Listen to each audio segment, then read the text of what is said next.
T-Birds, just happen to be watchers of my My name is Jimmi Pynk. Black Lives Matter. And Happy Pride Month. How do you mess up the tongue pop for Pride Month? Just roll shit.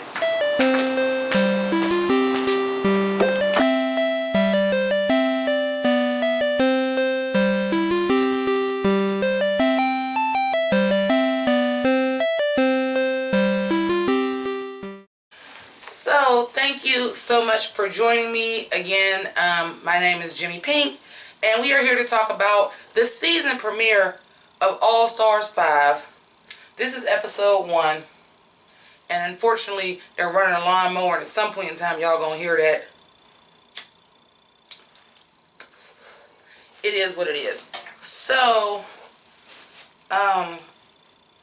All Stars 5. I was digging it. Now, I know some of y'all is just like, what is going on? Because I'm not fully made up and I have on my glasses. Well, I'm down to one contact. I can't make it to the doctor before I have to have surgery on the 15th. So, what you're getting is going to be geesh with glasses, okay? Now, the look goes as follows. I'm trying to give a little Pride Month. I got my Pride nails. I got my Pride hair. I got my Pride necklace. And I got what can only be described as my Pride skirt, because I really don't own anything that's actually rainbow colored at all like that. But I'm here supporting our troops. Not our troops, I mean, I support them too, but our troops on the front lines that are out here every day fighting for equality and to just be treated with basic human civil rights. So that is my LGBTQ plus people. That's my Black Lives Matter people, brown lives, basically anybody that's disenfranchised. So, moving on, I had already done a review because we didn't get the normal All-Stars promo looks that we would normally get. So what they did instead was, we already saw their entrance looks. Okay, I'm not going to go over those again. I will link the video at the end of this video. If you want to go to it and watch my thoughts on that, that's fine. But the first thing outside of that I've got to talk about is Derek Barry and India Farah. Honey, the shade was real. The shade was so real, and I'm going to keep it a buck with y'all. Derek, this ain't your fight.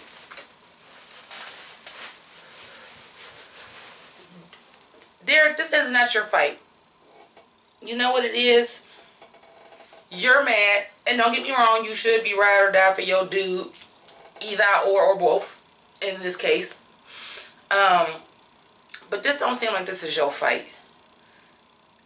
It seems like some shit escalated way too far. And Derek Barry, you're a fake bitch. I'm sorry.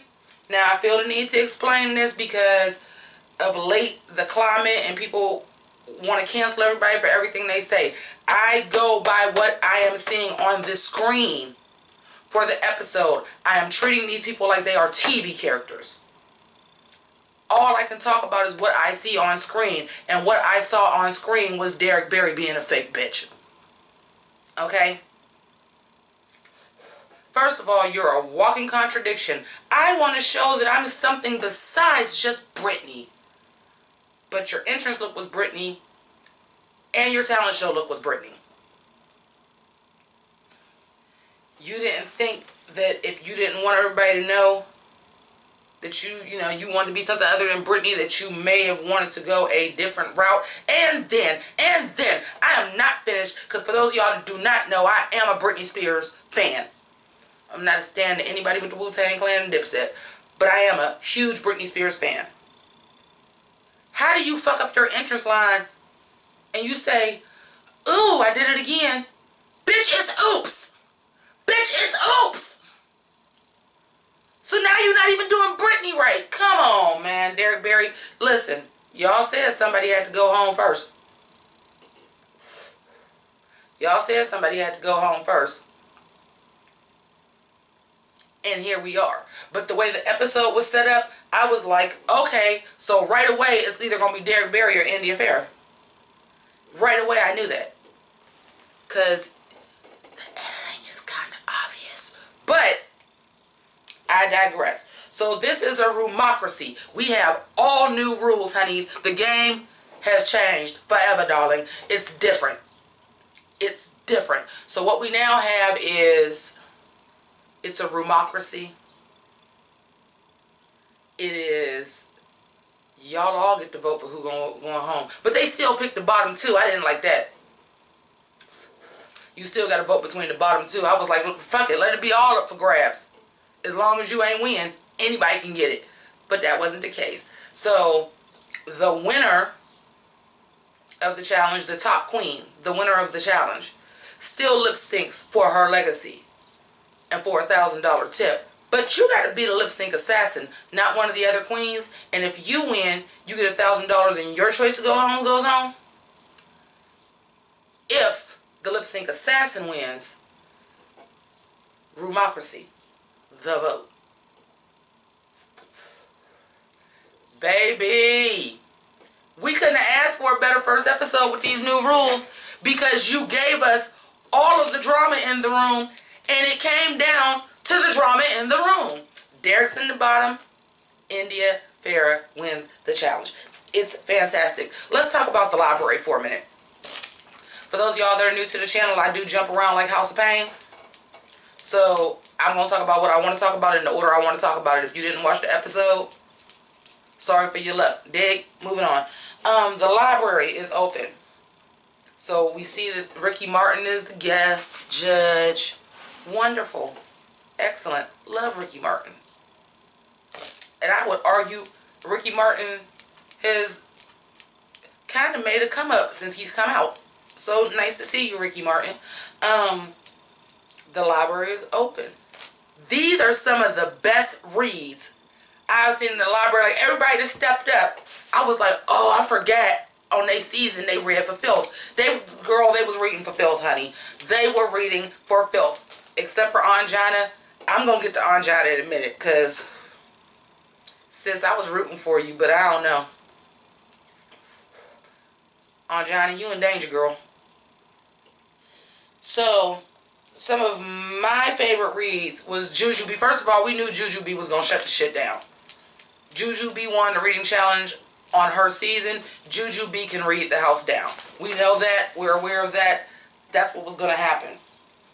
The surprise for me was actually Blair St. Clair, who actually stood out to me in the reading challenge, and I was really shocked because, spoiler alert, I don't think Blair St. Clair is an all-star. I don't. But she proved me wrong this episode. So some of my favorite reads was meh. Ham Miller. When Mariah came out with props and said, Shay, why so emotional, girl? And threw the rose petals. Bitch. Everything. Derek Barry.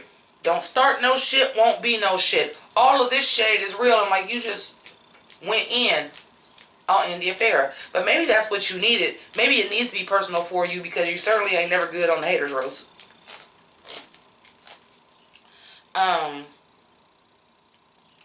I did also like India Farrah's response back. Can we open the doors, Rue, and hashtag Free Britney? That was dope. The reads were great. The reads were great, except for poor Anjana, because the reading is fundamental challenge, to my recollection, wasn't on season 1. She never had to do it. And that's going to be a problem for Anjana for a lot of this. The show has evolved.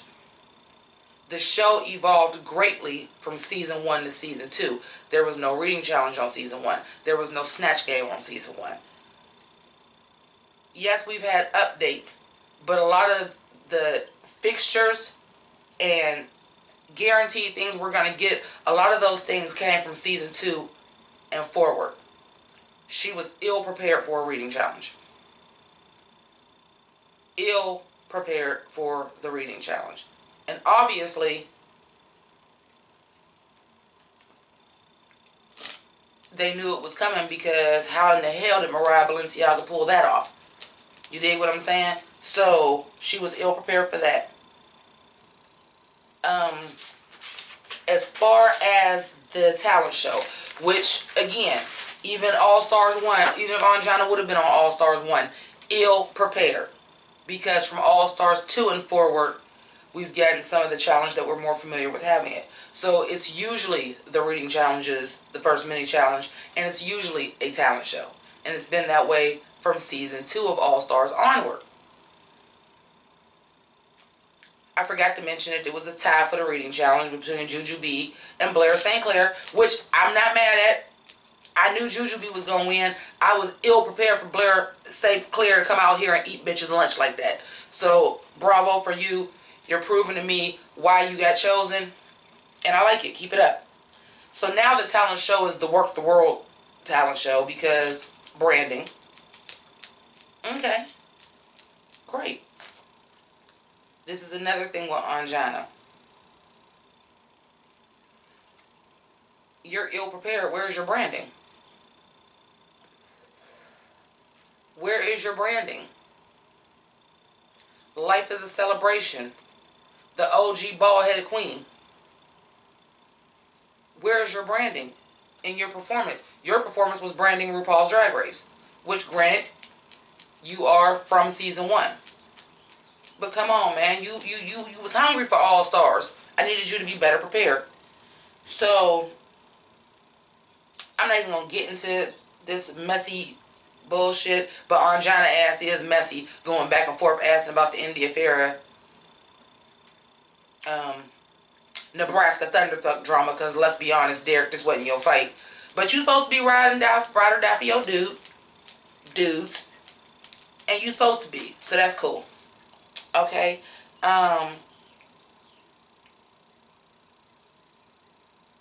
Yeah, Derek, like you, this shade is all the way real. You seem to me like you're the shit starter. I'ma just keep it a buck. You seem to me like you are the shit starter.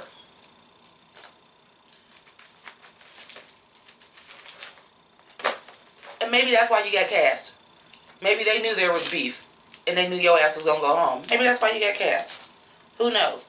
But it's a talent show. So I'm gonna go in order of how they came out, and I'm going to give my thoughts for each one as they go. So Alexis is doing an original number. There's branding. There's Bam. There's Sickening No. There's the showgirl that she's always been. There's just salsa and merengue, and some of it is in Spanish, and it's just so representative of Puerto Rico and Puerto Rican people. Ricky Martin was totally into it because he as well is Puerto Rican, and it was everything. It was everything. He got it. Like I said, I grew up in a Puerto Rican neighborhood, so like I was into it. I was like, she got Puerto Rico on her back right now. She like, nah, fuck all this. It's time for a Puerto Rican queen to win. Fuck all that. And I'm about to put it all on the table like that. I'm here for it. I was 100% here for it. She looked beautiful in orange. I was all the way here for it, and it was important because she was really representing her heritage, and I really enjoyed that. Shea Coulee comes out and gives us J-Lo and Hustlers. I was here for it. I was here for it. Now, in the Twitterverse, out here in Miss Twitter, they was like, Shea was robbed. She should have been in the top. I don't think the performance was top worthy compared to some of the other performances. And I did rewatch the talent show before I did the review, because I watched this last night, and of course I'm shooting the next day. But it was really good. And I was expecting Shea to come out and do some rapping and some dancing, and she gave us something out of the box, completely out of the box, and it was good. The only problem I have, and them heels was high as hell. The only problem I have is, why are your knee pads black? This is Drag Race. Stone them bitches. Have red ones and cover them in glitter fabric, something, but this is Drag Race. Those black knee pads was not jamming. But that's my only complaint. Hey, Folks, we're going to nitpick. It's All-Stars. Okay? To quote Michelle Visage, we're going to start nitpicking. This is supposed to be the best of the best. It's All-Stars. Mayhem. The first thing I'm going to tell you is I don't think Mayhem should have been in the bottom 2. That's the first thing I'm going to tell you. Here are some issues that I noticed with Mayhem's performance. Initially, I thought that she didn't do her eye thing. Apparently, she did, and they just wasn't showing it because of the editing or whatever. She looks great. She looks like Mayhem. The issue that I had with Mayhem, I'm going to tell you exactly what happened with Mayhem. She was off from her backing track. An initial part where it was like the singing portion where she was singing along with it. Like the hook or the bridge, if you will. Because it could have been either one. But she was off from the backing track. And by the time that she was rapping with no backing track, it threw her off. That's what happened. But I watched that back. And folks, rapping live is hard. And she wasn't doing no simple Dr. Seuss type rapping. She was doing some rapid fire. And it's hard. And I don't think that she should have been in the bottom 2. Bottom 3, yeah. But I think she should have been safe. And again, branding. And y'all cut in the edit her branded thing. Which is she came out with them electric blue ass contacts. So she can do her Mayhem thing, and then you didn't even show it. So again, they're all doing this branding. Mariah, Paris, Balenciaga, all I can say is thank you. All I can say is thank you. I did not know what Mariah was going to do for her talent. I was not expecting this powerful spoken word performance art. Speaking of the troubles of black people, performance. I was not expecting that. Not on Drag Race ever. Not from Mariah Paris Balenciaga. Like, I was very moved, and it was what we needed right now. And for that to be on Drag Race, I know there was a discussion on maybe them possibly postponing the episode because of the civil unrest and everything that's going on right now. But I think that and that alone was the perfect reason to go ahead and premiere it. I'm going to tell you, just thank you. I even tweeted her thank you because that was beautiful. It was amazing. It was powerful. And it was executed well. 100%. It was perfect. Now, a lot of people thought that she should have been in the top 2. Again, I'm going to say based off performance alone, it was safe.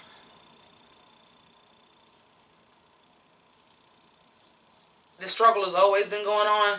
So I can't say it was ahead of its time. But for that to air right now is why I think some people thought it should have been in the top. But you have to remember, this ain't America's Got Talent. This ain't, we ain't seeing this right in real time.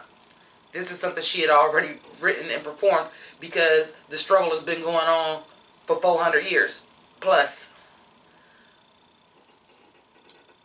But the fact that that ended up coming out right now, listen, stuff don't always be there when you call, but it's always on time, you feel me? Okay, so Ms. Cracker. So she comes out in her Dr. Dill get up, but now it's a little dragged up now. It's green, it's glittery. She's got pickle puns, and then she goes into she's a cracker, and she's thin and white and salty, and she be offbeat. And one thing about Cracker I will say about Cracker. Cracker is not the greatest dancer.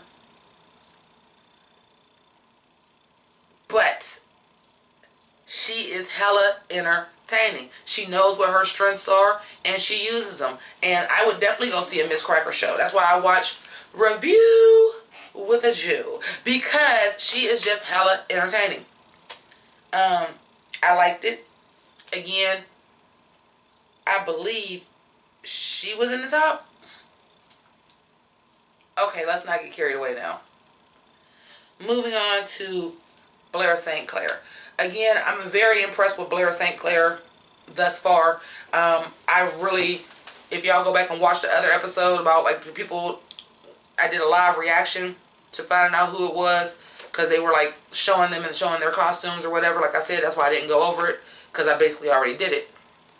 I was like, why is y'all all on Blair St. Clair's dick? She's not an all-star. I don't know why she's here. Blair St. Clair has proved to me in one episode that she deserves to be here. In one episode. First of all, I want to talk about the look. The look was gorge. The makeup that went with it, the choice to wear blue eyeshadow and blue hair, it was gorgeous. However, you sang a heartfelt ballad. That wasn't the costume for that. And my exact note was literally, why don't you have on a gown? You're dressed like you're about to do a pop number. I was expecting the number to turn into like a dance electronica, upbeat, giving me like a Sia, a Lady Gaga, like we start off slow and then here's the drop and now it's about to be a pop number and you about to really get it in, because that's what you looked like. The look was fantastic, but you also have to remember that as a performer, your look needs to complement your performance. I loved the look. It didn't match the performance. However, I liked the song. I thought she did a good job. Now, I told you I'm going to go in order. Remember, I said that. So, Angina. You know what? I'm going to come back to Angina because I got a whole lot to say about Angina. And we're going to go ahead and move to Derek Barry. Girl, who told you to do impressions? Who told you to do impressions? Number one. Number two, did this bitch say she could have did Britney Spears and she would have won? Girl, I've seen your Britney. I also watched the Derek music video with Willem. Willem was doing a better Britney Spears than you, and you're the Britney Spears impersonator. Listen, God gave you a face that you could look like Britney Spears. If not for that face,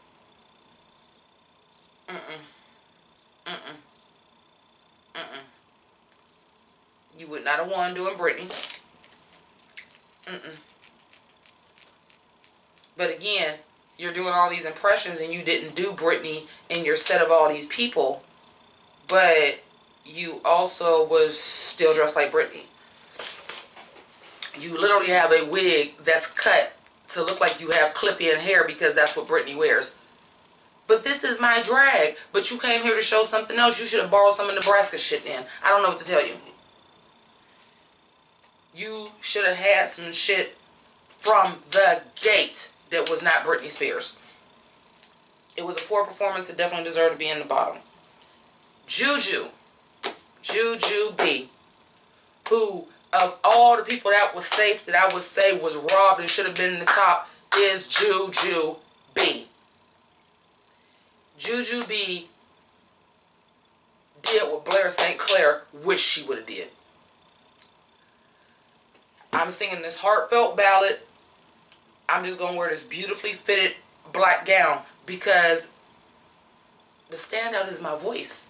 I'm going to stand here. My gown is fitted right, but it's simple.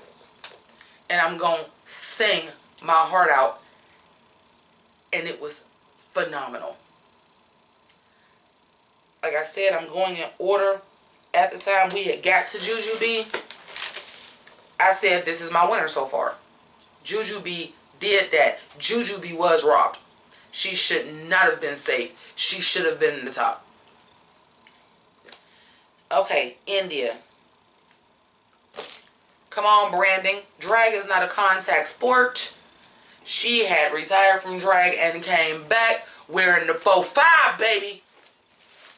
I know some of y'all don't get the sports metaphor, but y'all should at least get a Jay-Z lyric. Bitch, she came back wearing the 4-5. Listen, I was all about Juju winning till India Fair came out. Bitch, she did that. She did that. I can't even say nothing else about it. She did that. I like India Farah, man. She does drag. I like people that do drag. Put it all on. Do it all. Dance the house down. I love it. But I knew, because that little commercial break where they was trying to make like they was making fun of her, I was like, oh no, I already know what India Farah do. She won overall, and she deserved it. 100%. Okay. Anjana. I was rooting for you, Anjana. Now, as far as who I would like to see win, I would like to see Shay get the crown that she should have got in season 9. I would like for Jujubee to be up there. I was really rooting for Anjana before the episode came out.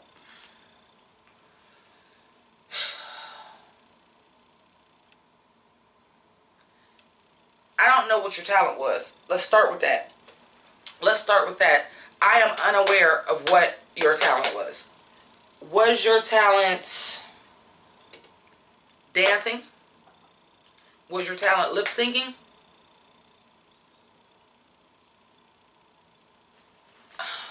Because if your talent was lip syncing, you missed several words. And if your talent was dancing, it wasn't that great. Your talent was just performing? I'm so confused by the performance. So the reading, I understand that everybody does not read. It is my understanding, just hearing through the grapevine of other things, that Anjana is just really honestly that sweet. And has always just been that way, that she is really just that sweet. So I could imagine you not being able to read. And again, to my recollection, I don't think the reading challenge was in season 1. But, and neither was Snatch Game. She did do Connie Chung for something, but that wasn't Snatch Game. Snatch Game didn't come out till season 2. I'm nervous for Anjana. I was here hooting and hollering. She should have been on All Stars. It is ridiculous that y'all let somebody that already won on All Stars before her. It shouldn't have took all the way to 5 for her to get on here. And now I'm thinking you might have should have been on like All Star 7. I think being on season 1 may be your downfall. When I'm looking at everybody else's performances, and this is why I said, first of all, Anjana should have been in the bottom instead of Mayhem. It should have been Anjana and Derek Barry. For real.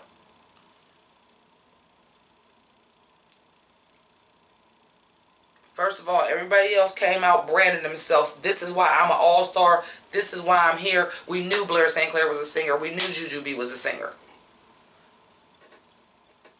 If you're not going to brand yourself, we knew they were singers, but they weren't like singing about themselves. Most of the people had original songs.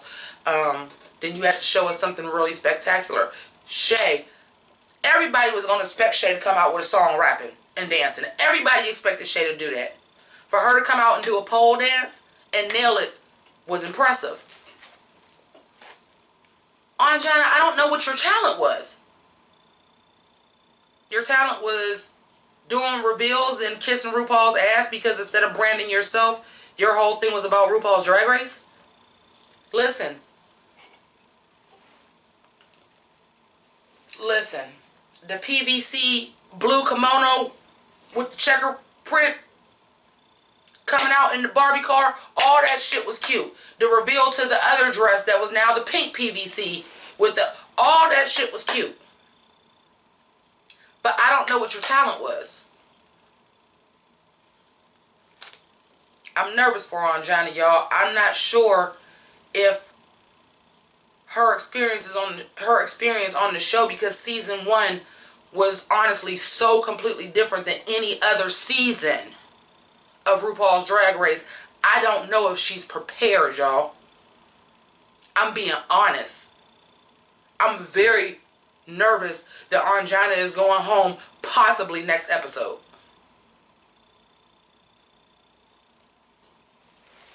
With that being said, so we get to the votes. Honey, the votes. Come on. was there any doubt that India Farrah was not going to pick Derek? Derek came full-fledged for her on this episode. Bitch, go home. I wasn't even mad. I was rooting for India Farrah to win the lip sync.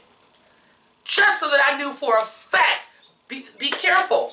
This is a competition. You ain't got to like me. But be careful what you say, because see, you didn't know them fucking rules and that shit got you sent home. I was rooting for India to win the lip sync. Just cause. Don't. If you gonna talk that shit, back it up. Not come out here with a weak ass fucking performance. If you gonna talk that shit, I don't want to be Britney no more, back that shit up. So, anyway, they vote. And we find out who the lip sync assassin is. And I will tell y'all, I wasn't here for it at first. But if y'all haven't watched it and y'all just watched my reviews, big spoiler alert in 5, 4, 3, 2, 1. The lip sync assassin was Evie Oddly. Now, y'all know when I think of lip sync assassins, I'm not thinking of people that's doing tricks and all that shit like that. And I really heard, she never even came across my mind, even though at the time of filming, she was the defending champ, basically. She was the queen. She won. They just aired the Jada Essence Hall one. So we didn't, you know, Evie Oddly was the reigning queen at that time. But baby, Evie Oddly was out there eating lunch, breakfast, dinner, regurgitate, and repeat. Do you hear me? Evie Oddly wore that out.